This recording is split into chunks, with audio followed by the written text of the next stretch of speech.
Today, as we look at coal within the primary energy sector, we may forget that this simple, maligned black rock had a significant impact on the Industrial Revolution, raising the standard of living in ways that could have never been imagined.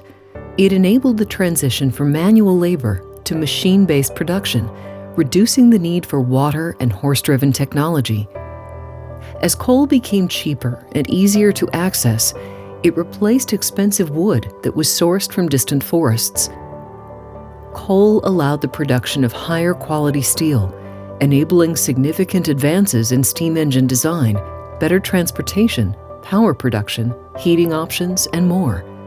For example, the textile industry made massive advances with the advent of steam, and as the power loom became efficient, women replaced most men as weavers in the textile factories.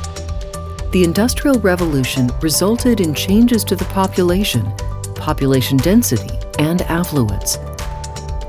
For the first time in history, population and income increased by a factor of 6 and 10.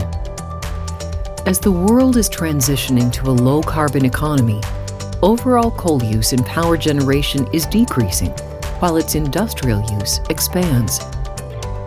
Depending on which scenario we look at, coal has a role to play in our future, as it is critical in the production of steel, cement, and liquid fuels, specialist products such as carbon fiber, activated carbon silicon metal, and to a lesser extent, power production.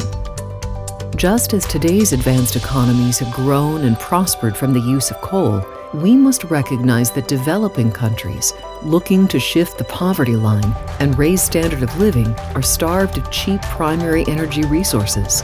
They may have no alternative than to use coal, just as the Western world's predecessors did, in order to have the comforts of life we now take for granted.